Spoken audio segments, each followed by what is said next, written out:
यह स्टोरी है एक सिविल वॉर की जो कि अमेरिका के अंदर हावी हो गई थी और उनके ही फोर्सेस दो भागों में अलग अलग डिवाइड हो गए थे जो थे ईस्टर्न फोर्सेस और वेस्टर्न फोर्सेस। और साथ ही टुकड़े टुकड़े कई सारे गैंग्स अपने अपने आर्मी बना लिए थे और सारे गवर्नमेंट्स के अगेंस्ट थे। हम आगे देखते हैं कि यूएस प्रेसिडेंट स्पीच दे रहे थे और कहते हैं कि वो जल्द ही वेस्टर्न फोर्सेस को हरा देंगे और उनकी अवैध सरकार को भी गिरा देंगे। ये है ली स्मिथ जो एक पॉपुलर जर्नलिस्ट होती है और हर इंसिडेंट की तस्वीर लेती है। नेक्स्ट डे ली एक प्रोटेस्ट में कवरेज लेने गई थी। यूएस ईस्टर्न आर्मी और आम जनताओं के बीच बहस हो जाती है जिसे वो रिकॉर्ड करती है। तभी बहस हाथापाई में बदल जाती है और आर्मी डंडे घुमाते हैं जो सामने मौजूद एक कैमरा पकड़ी लड़की को लग जाता है जिसे ली सुरक्षित भीड़ से बाहर लेकर आती है और उसे अपना प्रेस वाली ड्रेस दे देती है ताकि उसे सभी प्रेस वाली समझे। वहाँ से एक सुसाइड बॉम्बर जाकर भीड़ में बॉम्ब उड़ा देती है जिससे दोनों बाल बाल बचते हैं और अगले ही पल ली वहाँ पर पड़े लाशों के पिक्स लेती है जैसे उसके लिए ये कॉमन था और जान पे खेलकर फुटेजेस लेना ही उसका काम था। पीछे मौजूद वो लड़की ली की एक बड़ी फैन होती है और उसका पिक्स लेती है। ली अपने ऑफिस में पहुंचती है और अपने मेंटर सैमी और कलीग जॉय से अपने नेक्स्ट विजिट की तैयारी पर लग जाती है। ली अब वाशिंगटन डीसी जाने का प्लान करती है जहां प्रेसिडेंट व्हाइट हाउस में मौजूद थे और ये लोग उनका इंटरव्यू लेना चाहते थे। उनका मेंटर सैमी इससे इनकार करता है क्योंकि वो एक सेंसिटिव एरिया था जहाँ ईस्टर्न और वेस्टर्न आर्मियों के बीच गृह युद्ध चल रहा था और साथ ही और भी छोटे छोटे गैंग्स भी अपनी अपनी आर्मियां बना लिए थे। ली और जॉय वहाँ सबसे पहले पहुंचना चाहते थे क्योंकि प्रेसिडेंट कभी भी अपनी हार स्वीकार कर सकते थे और ईस्टर्न फोर्सेस अब हार रही थी। अब सैमी मान जाता है और खुद भी चलने का मन बना लेता है। वही ऑफिस में वो लड़की जेसी पहुंच जाती है और ली को उसका ड्रेस लौटाती है और ली उसे अपने पास रखने को कहती है। अब ली अपने रूम में जाकर सारी इंसिडेंट्स को याद करती है जिसका वो कवरेज लेते आई थी। नेक्स्ट मॉर्निंग वो लोग निकलने वाले थे और ली गाड़ी में जेसी को देखती है। जेसी जॉय को खुद को ले जाने के लिए मना लेती है। वो उसको बताती है कि वो भी उनके तरह एक जर्नलिस्ट बनना चाहती है और उनके साथ जाकर काम सीखना चाहती है। जॉय ली को उसे साथ लेने को मना लेता है और सभी डीसी को निकल जाते हैं जो कि वहाँ से काफी दूर था। जेसी को सैमी रास्ते के हालात को दिखाता है जो कि बहुत ज्यादा खराब थी। सामने उनको आर्मी रोकती है और उनके प्रेस पास चेक कर आगे जाने देती है। वो थोड़े आगे फ्यूल डलवाने को रुकते हैं और वहाँ मौजूद हथियार पकड़े लोगों को $300 के बदले फ्यूल डलवाते हैं। तभी जेसी को कुछ दिखता है और वो गाड़ी से बाहर आकर फोटोज लेने को बिल्डिंग के पीछे जाती है जिसके पीछे ली और लोकल्स का एक आदमी भी रहता है। वहाँ पहुंचकर वो देखती है कि दो जिंदा लोगों को लटका कर रखा गया था और वो आदमी जेसी को पूछता है कि क्या मैं इन्हें मार दूं, जिससे जेसी घबरा जाती है और ली सिचुएशन को संभाल लेती है और उसे वही बीच में खड़े होने को कहती है ताकि वो एक अच्छा सा पिक ले पाए। अब वो लोग वहाँ से निकल जाते हैं और गाड़ी में जेसी बताती है कि उसके हाथ कांपने लगे थे और वह फोटो लेना भूल गई थी और उस इंसिडेंट से वो काफी इमोशनल हो जाती है जिससे ली उससे बताती है कि उसे इमोशंस को कंट्रोल में लाना सीखना होगा अगर वो रियली में अच्छा जर्नलिस्ट बनना चाहती है और अपने काम को ज्यादा प्रेफरेंस देना होगा चाहे आसपास कुछ भी हो जाए। इससे वो कहती है कि आगे से वह ध्यान रखेगी। आगे बढ़ते हुए ली को कुछ दिखता है और वो गाड़ी रोक जेसी को साथ आने को कहती है। सामने एक आर्मी क्रैश्ड हेलीकॉप्टर पड़ा था और ली जेसी को उसका पिक लेने को कहती है जिसका वो पिक लेती है। जेसी ली को सॉरी कहती है कि वो जबरदस्ती उनके साथ आ गई जिससे ली कहती है कि ये उसकी चॉइस थी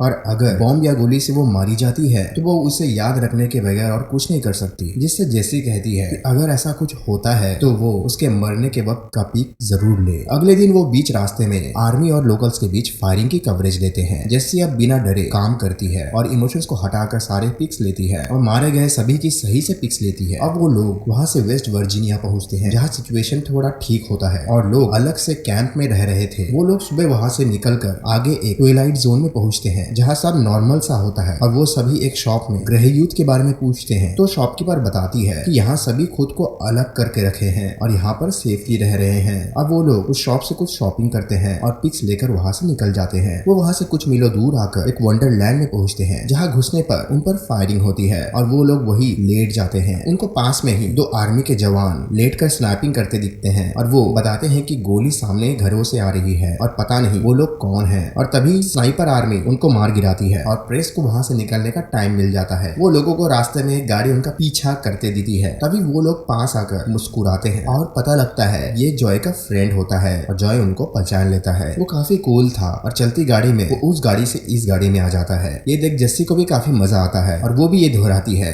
और इस गाड़ी से उस गाड़ी में चले जाती है। और जॉय का ड्राइवर फ्रेंड उन लोगों को वाशिंगटन डीसी में मिलने की बात कहता है और आगे निकल जाता है। इनको उनकी गाड़ी आगे कहीं भी दिखाई नहीं देती और कुछ दूर जाने के बाद उनको उनकी गाड़ी खड़ी दिखाई देती है और वही पास में ही देखते हैं कि उन लोगों को दो लोकल जवान पकड़ लेते हैं और साइड में ढेर सारे लाशें दिखते हैं। सैमी को छोड़ सभी उनको बचाने वहां पहुंचते हैं और बताते हैं कि वो सभी एक साथ हैं और प्रेस वाले हैं और वो लड़का जॉय का दोस्त है और वो लोग वहीं से गुजर रहे थे जो कि वाशिंगटन डीसी जा रहे थे। तभी उनमें से एक जॉय का फ्रेंड को गोली मार देता है और वो पूछता है कि तुम लोग कौन से अमेरिका से हो, सेंट्रल, साउथ, ईस्ट या वेस्ट? वो बताता है कि वो फ्लोरिडा से है। वही ली बताती है कि वो कोलोराडो से है। तभी जॉय का फ्रेंड से पूछते हैं जो अपने फ्रेंड के मौत से रो रहा था और बताता है कि वो चाइना से है और तभी वो उसे भी मार देता है। और तभी पीछे से सैमी कार से दोनों जवानों को कुचल देता है और सभी को गाड़ी में बैठने को कहता है। पीछे से उन जवानों का एक और दोस्त आ जाता है जो उन पर गोलियां चलाता है और वह किसी तरह बचकर निकल जाते हैं। थोड़े आगे जाकर देखते हैं कि सैमी को गोली लग जाती है और काफी खून बह रहा होता है। वो सभी वहां से एक आर्मी कैंप में पहुंचते हैं जहां पहुंचते पहुंचते सैमी की डेथ हो जाती है। पहुंचकर उनको पता चलता है कि गवर्नमेंट आर्मी ने सरेंडर कर दिया है और जल्दी वेस्टर्न आर्मी वाशिंगटन में हमला करने वाली है और वो लोग वाशिंगटन डीसी पहुंचने में लेट हो गए हैं और सैमी की कुर्बानी भी बेकार चली गई है। मॉर्निंग को सारे वेस्टर्न आर्मी वाशिंगटन डीसी रवाना होने लगे थे और वो तीनों भी उनके साथ हेलीकॉप्टर में जाने का फैसला लेते हैं और वहां पहुंच जाते हैं। पहुंचकर वो देखते हैं गवर्नमेंट आर्मी और वेस्टर्न आर्मी के बीच में गृह युद्ध चल रहा है और वो लोग फोटोग्राफ्स लेना शुरू कर देते हैं।